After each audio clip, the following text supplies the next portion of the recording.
ये ट्रक फट कैसी मिले, ये ट्रक फट कैसी मिले, ये नगर है ना पहले जैसा, काया ही पलट गई इसकी, इंद्रपुरी लज्जित होती, लेकिन सच सच आज झड़क इसकी। सब पासी प्रश्न दिखाते हैं, सब में अदम उत्साह भरा, मिथिला के कल कल में विदे है, हर छटा है बोझ खड़ा।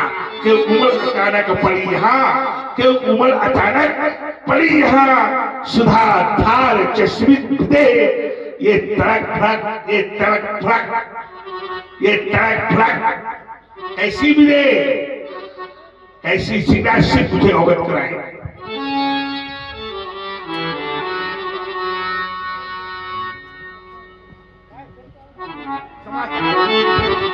समाचार कई जन के सुनाए, जे कारण मई पे सब आए। दयालु एक बार मैं किसी कार्यवश घर से दूर था। उस समय सीता अपनी सखियों के साथ उस पावन पुनीत मंजुक मंदिर में पहुंच जाती है और उस समय एक ऐसी विस्मयकारी घटना घटित हुई देवता कि सीता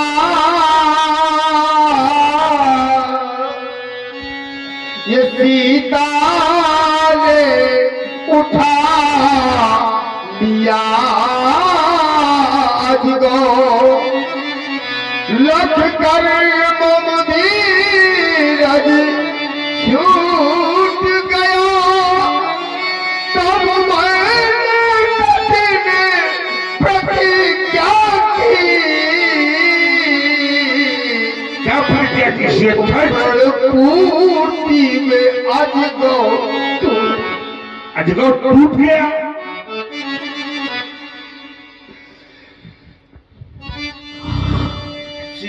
तुमने क्या करवा लगा? भगवान शंकर के धनुष को तोड़वा करके तुमने चाप खंड मर डाले क्यों? क्या तुम्हारे राज्य में 5 के भूमि नहीं थी जहां पर ध्वज तुम इस अजगो की इस पद पर स्थिति बनवा करके तुम इसको श्रद्धांजलि समर्पित कर देती? नहीं कर पाए, नहीं कर पाए ध्वज, तुम ऐसा नहीं कर पाए। जब त्रिलोक में केवल एक ही शब्द गूंज रहा था, त्राहि माम त्राहि माम त्राहि माम, मेरी रक्षा करो, मेरी रक्षा करो, मेरी रक्षा करो, तब कोई सामने नहीं आ रहा था। तब भाग के सारे देवता, सभी देवता जाकर के भगवान ब्रह्मा से प्रार्थना की थी कि भगवान तपरासुर से कैसे निजात मिलेगी, तपरासुर का वध कैसे होगा। तब भगवान ब्रह्मा ने सभी देवताओं को बताया था कि अगर महात्मा दधिक अपनी अस्थियां दे दे तो उन अस्थियों से जिस आयुध का निर्माण होगा उस आयुध का भगवान शंकर के द्वारा तपरासुर का वध होगा। अंतोगत्वा सभी देवता ब्रह्मा जी सहित महात्मा दधिक के समीप गए और महात्मा दधिक से कहा, भगवान त्रिलोक की रक्षा के लिए आप अपनी अस्थियां दे दो। तो उस महात्मा ने एक क्षण भी नहीं लगाया था, ध्वज एक क्षण भी नहीं लगाया था। उस महात्मा ने त्रिलोक की रक्षा के लिए क्या किया था?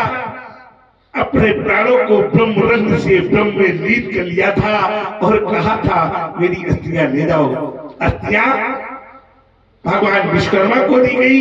भगवान विश्वकर्मा और शेष डांग की सहायता से 3.5 शस्त्र अस्त्रों का निर्माण हुआ, जिसमें अजगो, सारंग, गांडीव और वज्र का निर्माण किया गया।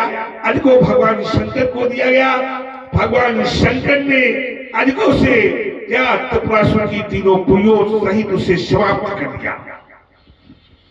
और ये तुम्हारे पूर्वज देवराज को भगवान शंकर ने धरोहर के रूप में दिया था। न्यासो एवं तस्य भगवान हस्ते दतो महात्मना। धरोहर के रूप में क्या किसी का अधिकार होता है? धरोहर के रूप में किसी का अधिकार होता है? नहीं होता।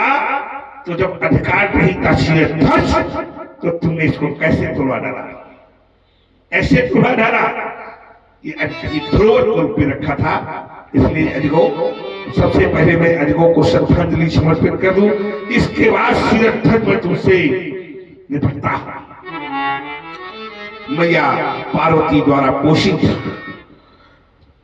अजगो गजानन की क्रीड़ा स्थल, जन्म मानस के मराल, आर्यावर्त के सुख, रजनी के कंठार, आर्य के शौर्य के शार्दूल, भारतीय कला के अतुलित, वीरता के परीक्षक, वीर आत्माओं के वीर श्रोमणी, तुम्हारा विक्षोभकारी प्रभाव।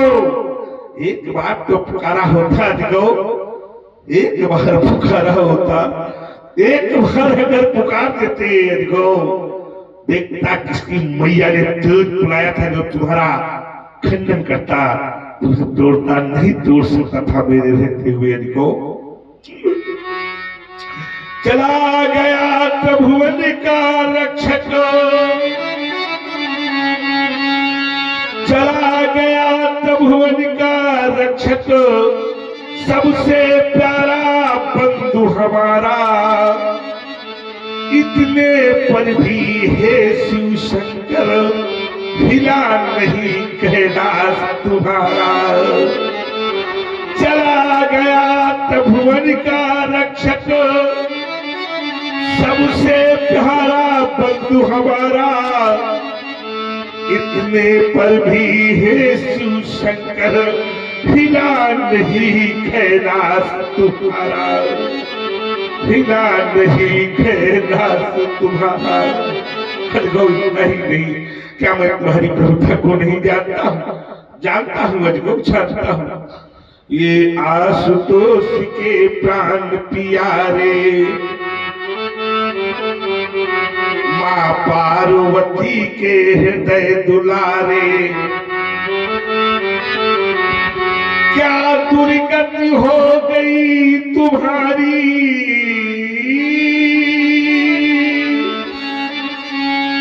किंतु न तुमने मुझे पुकारा। क्या मुझ पर विश्वास नहीं था? क्या मैं तेरा दास नहीं था? क्या मुझ पर विश्वास नहीं था? क्या मैं तेरा दास नहीं था? तीर तुम्हारे ना रहने की, आंखों में तिनके सा करके, सेवक पुत्र ऐसी घर के, सेवक पुत्र हितैषी घर के, लेने को बदला पहलूंगा। ये शक्ति न कोई, ये शक्ति न कोई रोक सकेगी मेरे उर अंतर की ज्वाला। ये रह कर जीवन भर फेंकेगी, पैरी तोड़ गया सक तेरा, पर मैं तेरे पास नहीं था। क्या मैं तेरा दास नहीं था? क्या मैं तेरा दास नहीं था? ये आश्रयहीन असुर जगत में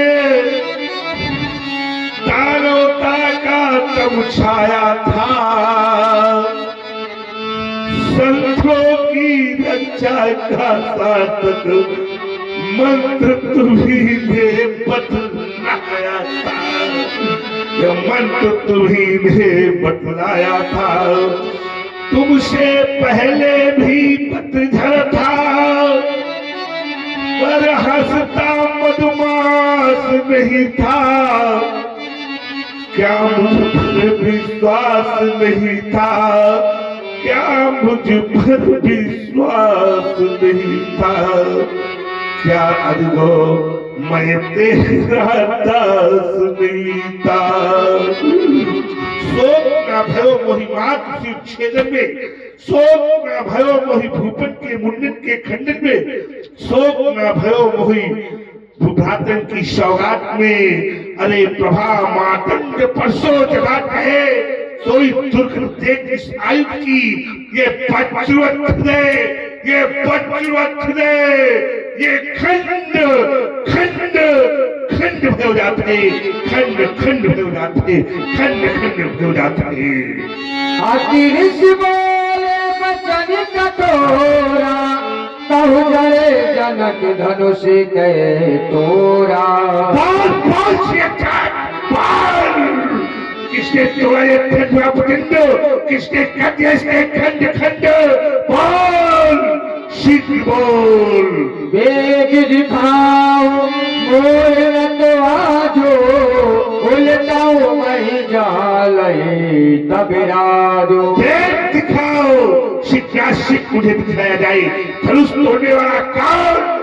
नहीं तो जाऊंगा हमारे, लाऊंगा वहां से ही सिखाए, भागूंगा तेरी नगरी में, देखता हूँ कहाँ का तू राजा कहलाता है।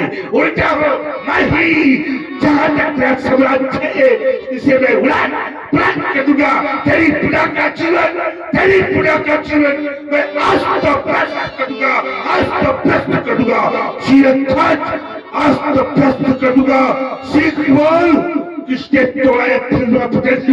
आज अगर किंचित मात्र ही तूने झूठ बोलने का प्रयास किया तो सीरत आज में क्या क्या होगा इसका तुम्हें आभास नहीं होगा, आभास भी नहीं होगा। अतिरर उतर देत्र पुनाही, कुटिर भूप हर्षि मन माही। सभय बिलोते लोग सब, जान जान की भीड़। हृदय नारस विषाद कछु, बोले श्री रघुबीर। ये देखो, श्री शंकर जी के धनुष को तोड़ने वाला कोई और नहीं, आपका दासी है भगवान। नाथ शंभु नाथ शंभु धनु भजनिहारा,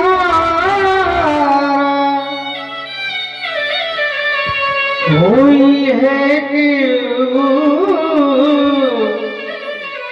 एक दास तुम्हारा।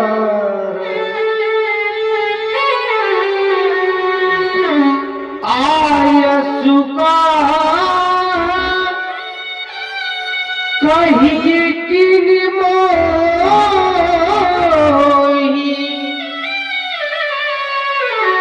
बार बार बिनवा मोरी तो। कहे भगवान, इस दास के लिए कौन सी हत्या है? राघव तो कह रहे कि धनुष तोड़ने वाला कोई मेरा दास होगा, और मैं कह रहा हूँ राघव धनुष तोड़ने वाला मेरा दास नहीं हो सकता। क्यों? क्योंकि दास कथा ये ब्राह्मणों ने नहीं खिलाई, ये दास कथा क्षत्रियों के यहाँ हुआ करती है, जिसको मनाया, बलियाई सेवा करवाया और सेवा करने वाले को दास नामक संज्ञा से विभूषित कर दिया। लेकिन वही व्यक्ति जब एक ब्राह्मण की सेवा करता है तो ब्राह्मण उसे दास नहीं कहता, क्या कहता है? सेवक सोज करे शिवकाई, अरे करे करी करे लड़ाई। राघव, ब्राह्मण उसे सेवक शब्द से संबोधित किया करते हैं। तो यहाँ अगर वो मेरा सेवक है तो करे इन चरणों की सेवकाई। राघव, यहाँ सेवकाई का कार्य नहीं किया गया है, यहाँ तो अर्घ का कार्य किया गया है। तो अर्घ नहीं कर करे लड़ाई। सुनहु राम जय शिव धनु तोरा, सहस बाहु सम सोर पुमोरा। सुनहु राम, सुनो राघव, जिसने भगवान शंकर के आयु का खंडन किया है वो मेरा साधारण कोट का रिप नहीं है, वो मेरा साधारण कोट का बैरी नहीं है, वो मेरा साधारण कोट का शस्त्र नहीं है। कैसा है राजेंद्र? तो शास्त्र निरूपण करता है कि सहस्त्रबाहु सब सो रिप मोरा, सहस्त्रबाहु के समान मेरा वो शत्रु है, रिपु है, बैरी है। जैसे मैंने सहस्त्रबाहु की सहस्त्र भुजाओं को इस प्रश्न के माध्यम से ध्वंस कर दिया था, वही हाल मैं ध्वंस तोड़ने वाले का करूंगा। सो बिलगाव बिहाई समाजा, नत मारे जय हई सब राजा। राघव, सो बिलगाव, सो बिलक अलग कि तो वो समाज से अलग हो जाए और मेरे सम्मुख आ जाए और कहे कि धनुष मैंने तोड़ा है। अगर किसी परिस्थिति के कारण वो समाज से अलग नहीं आ सकता तो बिहाय समाज ही चली जाए, और जब समाजें चली जाएगी तो यहाँ राघव कौन रह जाएगा? यहाँ राघव वही रहेगा जाएगा जिसको तुम कहते हुए है केऊ। कौन है केऊ? उस केऊ को मैं ही तो देखूं, उस केऊ को मैं ही तो देखूं राघव, जिसने पिया है सिंगली मैया का दूध और पाला है सिंगली मैया ने उस नहर को, मैं ही तो देखूं वो कौन है केऊ। और राघव, यह दोनों निर्देशों पर मेरे विचार नहीं किया गया तो मैं एक भीषण घोषणा करने जा रहा हूँ। नट मारे जाएंगे, सब सभी राजा मारे जाएंगे, कोई नहीं बचेगा, सबको मैं दंडित करूंगा, सबको। सुन मुनि बचने लखन मुस्काने, बोले परसो धरही अपमाने।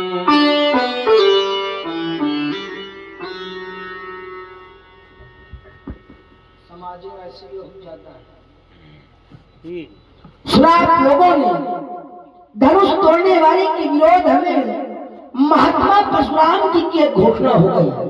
जय शिव धनु तोड़ा, साहस बाहु समसो रिपु मोरा, सो बिलगाऊ बिहाई समाजा, अनंत मारे जय है सब राजा। बढ़िया सुंदर दिव्य बढ़िया विधान है, अच्छी न्याय संहिता है। जिस समय महात्मा जी कहते हैं सभी राजा मारे जाएंगे तो ध्यान मेरा जी राम जी का आदेश है शॉर्ट करना जी, बिल्कुल ऐसा ही किया जाएगा। जिस समय आप कहते हैं सभी राजा मारे जाएंगे तो ध्यान मेरा सीधे राजाओं की ओर चला गया। इस सभा अंतर्गत दो प्रकार के राजा हैं। एक राजा है तब भूप अभिलाखे, कूर कपूत मूड मन माथे, उठी उठी पहिर सनाह अभागे, और जहाँ तहाँ गाल बजावन लागे। कूर कपूत मूड भांसी गाल बजाने वाले अर्थात दुष्ट राजा। और एक राजा है साधु भूप, बोले सुन बानी राज समाज ही लाज लजानी, अर्थात साधु राजा। तो एक है दुष्ट राजा और एक है साधु राजा। और महात्मा जी की घोषणा हो गई है न तुम्हारे जय है सब। विचार करिए, अगर महात्मा परशुराम जी के द्वारा सभी राजा मारे जाएंगे तो सभी राजाओं में साधु प्रवृत्ति के लोग भी आ गए, और जब साधु प्रवृत्ति के लोग भी महात्मा परशुराम जी के द्वारा मारे जाएंगे तो ये न्याय होगा कि अन्याय? यह पाप होगा कि पुण्य?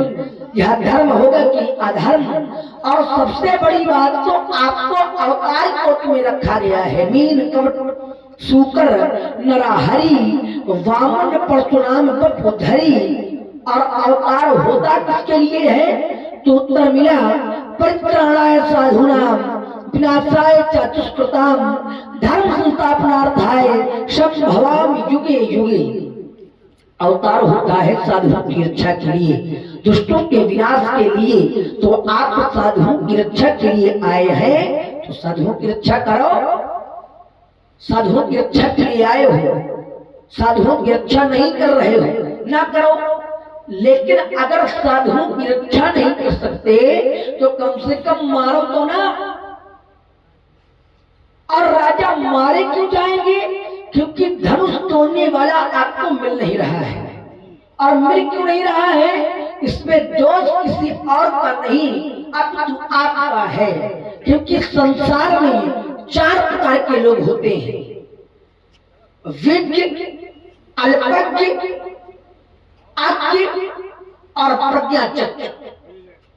विज्ञ वो होते हैं कि जैसे मार्ग से किसी यात्री के द्वारा आगे का मार्ग पूछा जाए और उसको उत्तर किया जाए कि अमुक स्थान अमुक जगह पर है, तो वह व्यक्ति केवल बताने से ही पहुंच जाएगा।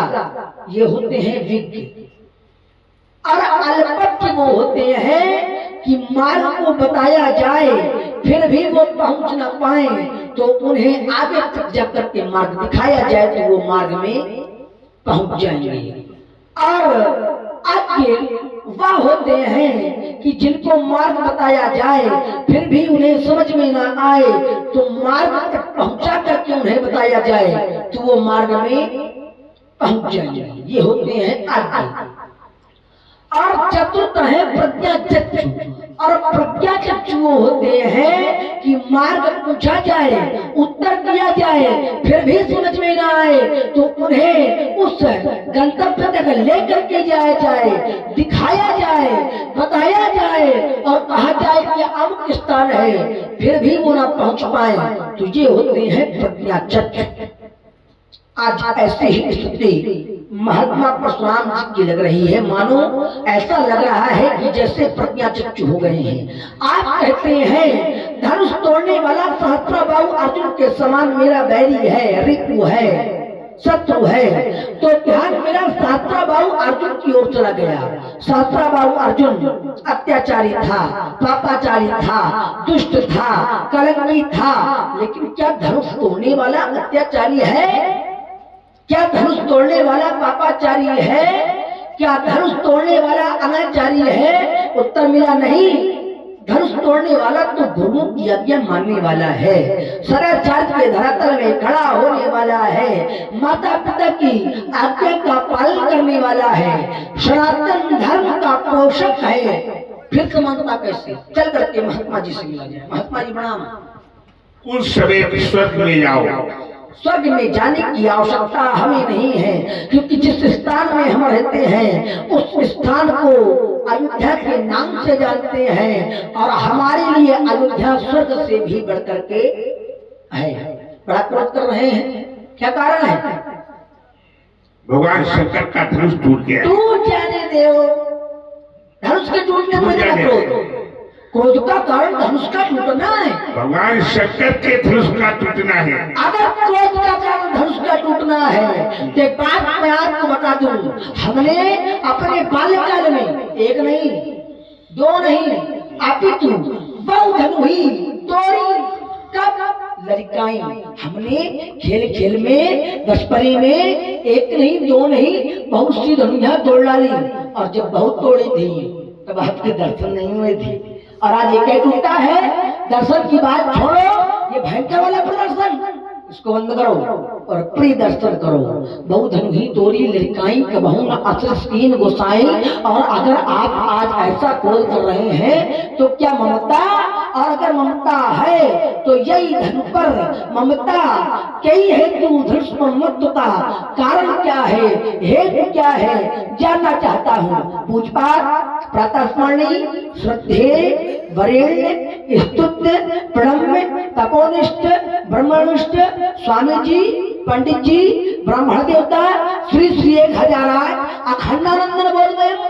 शब्दों को चुनाव में गड़बड़ी तो नहीं? बोले को गड़बड़ नहीं है। मिर्ची बहुत तीखी है, मिर्ची खाई है।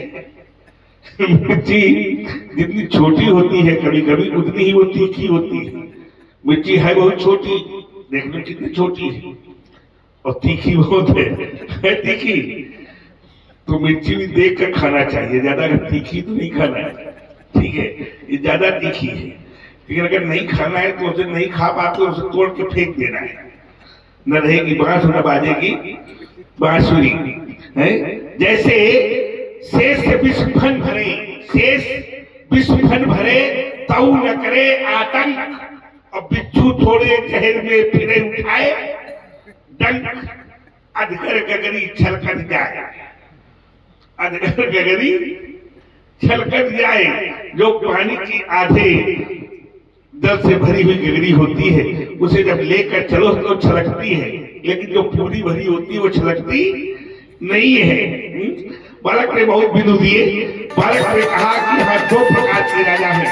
एक प्रकार के राजा कौन से बताए? तब उसकी देख भूख अभिलाषे कूर कपूर का मूल मण माखे ले उछड़ाए सी के को आगे नहीं बढ़ रहा है। वो राजा इसकी खराब किए है। क्या कह रहे हैं वो राजा कह रहे हैं कि ले उछड़ाए सी के को भाई बांधो न बालक दो, और जब दे कच करे सहाई तो जीतो समझ सही दो। भाई तो बेटा हमारी कृपा हो गई हमारे, ये बड़ी ही स्थिति खराब होती। दो प्रकार के राजा कहने योग्य तो नहीं रहते। क्या कह रहे हैं लोग? ले उछड़ाए सीके को, सीता को छुड़ा ले और धन बांधो न पालक दो, तो राजा के दोनों लड़कों को बांध लो। यहाँ की वही कूर कपूर लोग कह रहे तब सीख देख कबू पाबिला के कूर कपूर तो मूल मर माखे, यही तो कह रहे हैं। अगर ना आया होता तो बेटा देखो इधर जो पटुआ इस पढ़ रहे हो ना, यो पड़ा बंद हो जाए। एक खम्बा में बंधे होते हो तुम, और एक खम्बे में बंधा होता तुम्हारा भैया राम, अब बीच में कहीं बंधे हो बाबा विश्वामित्र। कहीं नीम का पेड़ है भैया? कहाँ? अरे सामने लगा है बढ़िया नीम। भैया शीतला का वास है इसमें, नीम में किसका वास होता है? भैया शीतला का वास होता है। नीम के वृक्ष के पेड़ छूटे तो जो है बढ़िया नीम के गोजा टूट टूट कर आ रहे होते हो, दोनों भाइयों के ऊपर अच्छी सेवा हो रही होती। वो मैं आ गया, प्राण बच गए नहीं, प्राण बच गए। ले उछड़ा है सी के को, तुम्हारे सामने जब ये कहा जा रहा था लक्ष्मण, तो तुमने अपनी वीरता का प्रमाण नहीं दिया। कहा जा रहा है कि ले उछड़ा है सी के को, हमारे सामने कोई कह दे कि अमुक बहन बेटी को छुड़ा लो, मैं अगर उसके गर्दन में फरसे न मारूं तो कहना। अगर नहीं मारता हूं तो मुझे अपने गर्दन में फरसा मार लेना चाहिए।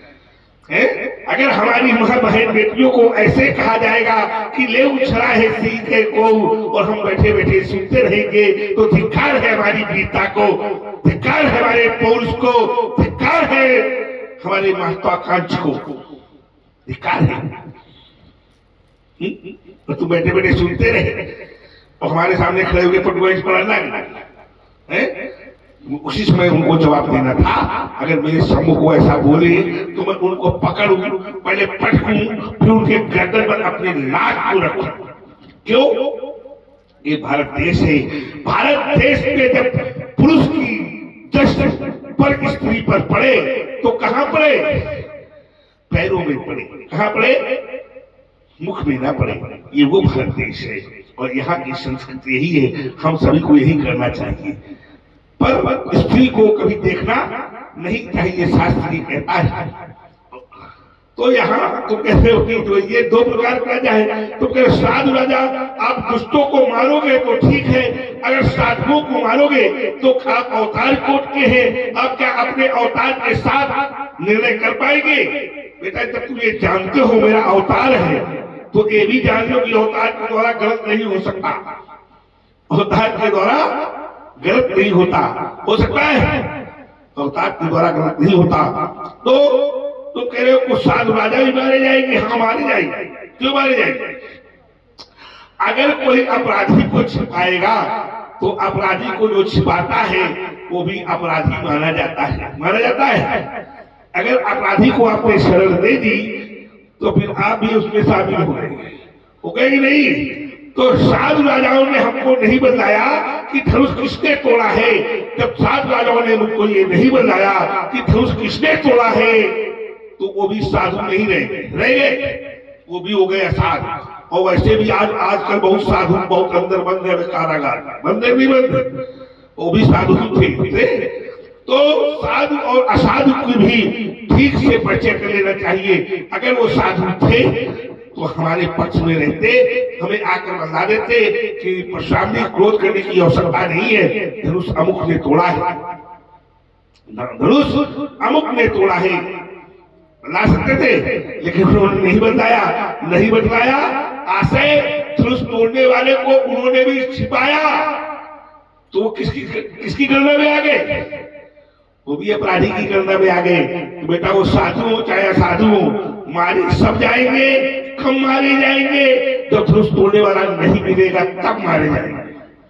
हमने एक विकल्प दे रखा है कि जब मारे जाएंगे, जब वो नहीं मिलेगा तब धनुष तोड़ने वाला जब नहीं मिलेगा तब वो सब राजा मारे जाएंगे। मेरा बिंदु ये था। पहली बात का तुम्हारे उत्तर। तो दूसरी बात मैंने रखी कि 4 प्रकार के लोग होते हैं, किसी को बताने से समझ जाता है, और प्रज्ञा चक्षु, 4 प्रकार के लोग बताया इसमें। बेटा उनमें से मैं क्या हूं? क्या तुम क्या समझ रहे हो? प्रज्ञा चक्षु समझ रहे हो? नहीं, मैं क्या हूं? तो शास्त्र क्या कहता है पता है? शुद्ध प्राणो उभयो नेत्रो ब्राह्मणा नाम पतिता एकेन विठुला काला दुभ्याम अंधा प्रकृता। शुद्ध और प्राण, शुद्ध माने वेद और प्राण, ब्राह्मण के 2 नेत्र हैं। पहली बार सुन रहे होंगे। शुद्ध और प्राण उभयो नेत्रो, शुद्ध मतलब वेद और प्राण ब्राह्मण के 2 नेत्र हैं। अगर एक नहीं है तो एकेन विठुला काला, एक नहीं है तो काला, और दोनों नहीं है तो अंधा। ब्राह्मण को अगर वेद नहीं आता तो काला, और वेद और प्राण दोनों नहीं आते तो क्या है वो? अंधा। लेकिन ब्राह्मण वेदों से ही जान लेता है, वेद से ब्राह्मण जान लेता है। कैसे? तो शास्त्र कहता है गंधेन गावा पश्यन्ति, गंधेन गावा पश्यन्ति वेदो पश्यन्ति ब्राह्मणा राज्ञा भिद्या पश्यन्ति और चक्षु पश्यन्ति। इतने जरा गंधेन गावा पश्यन्ति, गाय के आंखों में पट्टी बांध दीजिए और कई बछड़े छोड़ दीजिए गाय के पास। गाय सबको दूध नहीं पिलाएगी, गाय उसी को दूध पिलाएगी जो गाय का बछड़ा होगा, है? तो गंधीर गावा पश्यन्त, गाय गंध से जान जाती है कि मेरा बछड़ा कौन है। वेदों पश्यन्त ब्राह्मणा, और वेद से ब्राह्मण जान लेता है कि कहाँ क्या हो रहा है। समझ ले? राज्ञा भिद्या पश्यन्ति, राजा किससे जान लेता है? मंत्रियों से। राजा मंत्रियों से जान लेता है कि मेरी प्रजा को कष्ट है, कि प्रसन्नता है, दुख है कि सुख है, जान लेता है। अचक्षु पश्यन्ति इतने जना, इन नेत्रों से हम देखते हैं तभी जान पाते हैं, देखते हैं तभी जान पाते हैं। इसलिए बेटा दूसरी बात का उत्तर दूसरी। आगे चलो, जितना बोल के सब काटना पड़ेगा। ये देखिए मैं शुद्ध भूमिका दे रहा हूँ, इसे और छोटा कर रहा हूँ। इसके आगे चलो, बालक के मुख्य बिंदु पर आते हैं। बालक कह रहा है कि जो है एक बिंदु और इसने दिया था, कहा था कि शास्त्राबाहु तो क्या अत्याचारी था, शास्त्राबाहु तो पापाचारी था, शास्त्राबाहु तो ब्राह्मण विरोधी था। ना, शास्त्राबाहु ऐसा नहीं था, मैं इसका खंडन करता हूँ। शास्त्राबाहु अत्याचारी नहीं था, लेकिन शास्त्राबाहु ने मेरी गाय कामधेन को देख करके उसके मन में लोभ आ गया, लालच आ गया।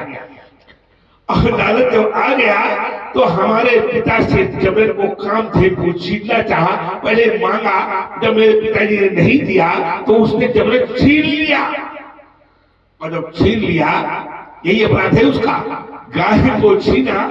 तो मैं जब गाय लेने के लिए पहुंचा तो वो नहीं माना, तो मैंने उसका वध कर दिया और अपनी गाय कामधेन को ले आया।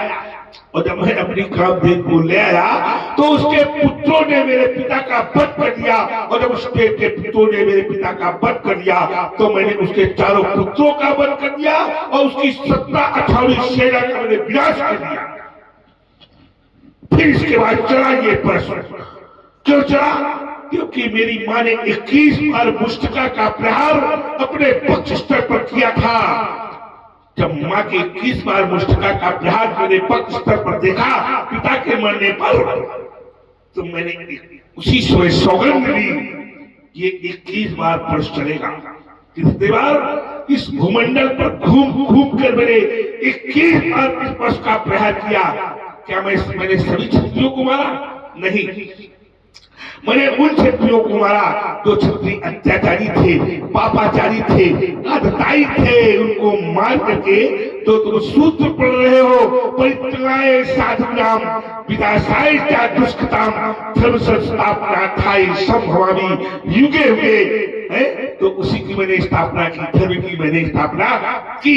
और इसके ऊपर वाला एक सूत्र और पढ़ लेते तो स्पष्ट हो जाता अवतार क्यों होता है। इसके ऊपर का एक सूत्र और है, यदा यदा ही धर्मस्य ग्लानिर्भवति भारत अनुत्थानम ही अधर्मस् तदात्मानं सृजामि।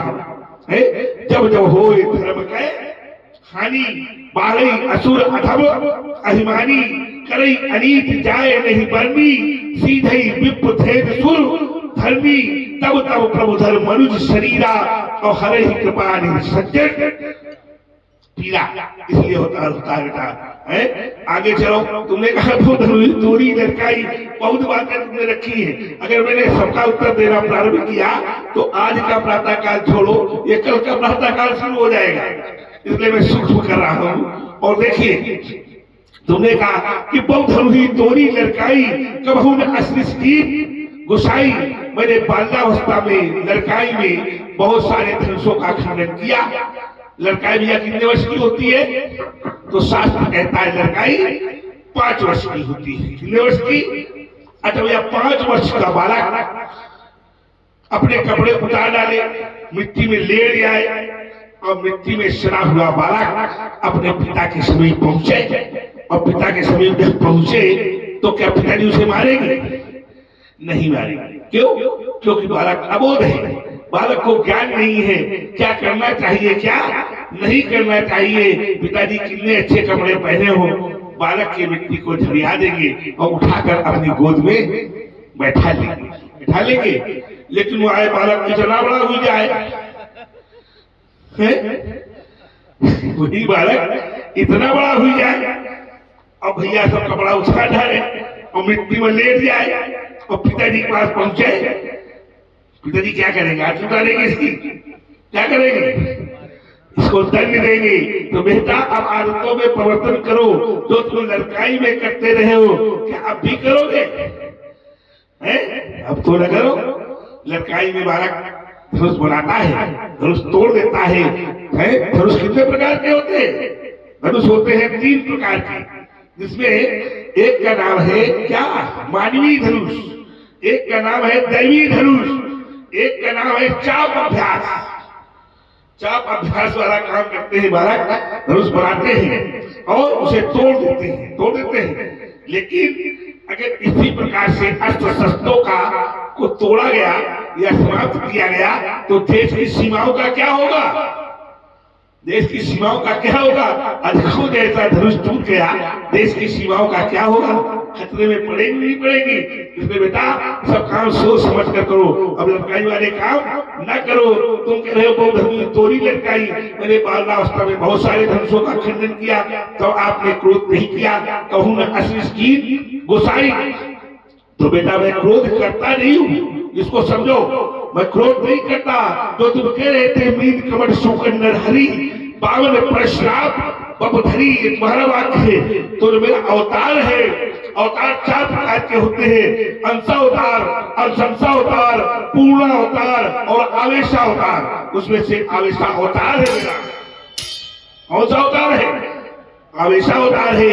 आवेश मैंने क्रोध का अवतार है मेरा। अगर क्रोध का मेरा अवतार ही है तो मैं क्रोध करता नहीं, मेरा क्रोध का अवतार है। कई धन पर ममता के हेतु तुम कह रहे धन पर इतनी ममता क्यों है? तो बेटा मैं ममता नहीं करता। अगर मैं ममता करता तो मैं अपनी माता का बल, सीधा सीधा उत्तर है तुम्हारा है। अगर मैं ममता करता तो मैं अपनी माता का शीश नहीं काट देता। अगर मैं ममता करता तो मैं अपने चारों भाइयों का वध नहीं कर देता। इसलिए मेरे जीवन में ममता है नहीं। इसलिए बेटा सोच समझ के बोलो। रस रस सुख सहित सर पानी, ममता त्याग करे दिव्य ज्ञानी, और ममता करना भी है तो पार लौकिक करना है, लौकिक नहीं। ममता करना है तो भगवान के चरणों के प्रति करना है, संसारिक वस्तुओं के प्रति नहीं। ठीक है, इसलिए बेटा बोलत तू ही ने संहार रे न बालक काल बस, बोलत तू ही ने संहार और धन हुई सब तपुराल धनु विधि सकल संसार। बेटे राजा के लड़के, राजा के छोकरे, इधर देख, तो संभाल कर नहीं बोलता, क्या बोलना है क्या नहीं बोलना है, जो मनाया सब बोलना है, इसलिए सोच समझ कर बोल, है बोल कितना बोलना है। कहा तेरी थेरी थे छोटी छोटी सी धनुया, और कहा भगवान शंकर का इतना विशाल धनुष, दोनों को संभल ला रहा है। सोच समझ कर बोल, बोल कितना बोलना है, बोल कितना बोलना है। बोलने के प्रथम सोचो क्या तनिक टिक पाओगे, यदि बोलने का मन बनाया तो आज मुंह की खाओगे। मैं तुम्हें ललकारता हूं, मैं तुम्हें ललकारता हूं, मुंह खोल कितना खोलना है, ईट के जवाब तू पत्थर से पाएगा। बोल कितना बोलना है, मुंह खोल कितना खोलना है। व्यक्ति के अपवाद बकबक तू नहीं भूला समाता, और विश्व के नरकहरी को, विश्व के नरकहरी को लखन तू ये आंखें दिखाता। तौल ले मनुष्य को, तौल ले मनुष्य को, जो कुछ तुझे तौलना है बोल बोल बोल कितना बोलना है। मुंह खोल कितना खोलना है। जब कहूं बोल तो बोल, और जब कहूं चल तो चल। देखना धड़कन भी बढ़ गई है, ज्यादा न बढ़ जाए, हैं?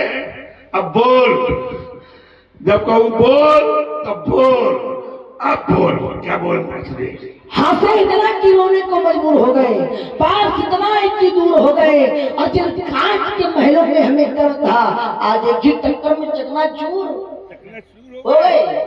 आइए, बढ़िया सभा का स्वरूप बढ़िया बना हुआ है।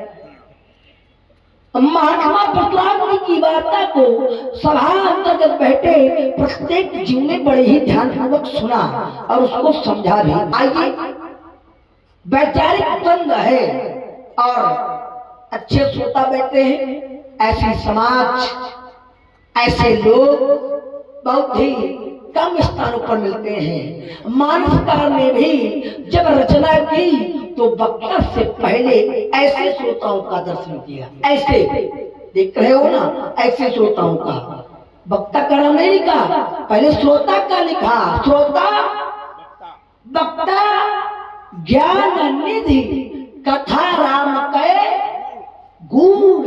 तो पहले श्रोता, फिर वक्ता, फिर है राम कथा। और ईमानदारी से बताएं, वक्ता कितना भी अच्छा हो, कितनी भी बढ़िया बात बोले, कितना भी वेदांत बोले, अगर श्रोता ही नहीं है तो फिर वक्ता के 4 घंटे के वक्तव्य का कोई महत्व नहीं रह जाता है। तभी राम जी का आदेश है कि साथ में खाना है।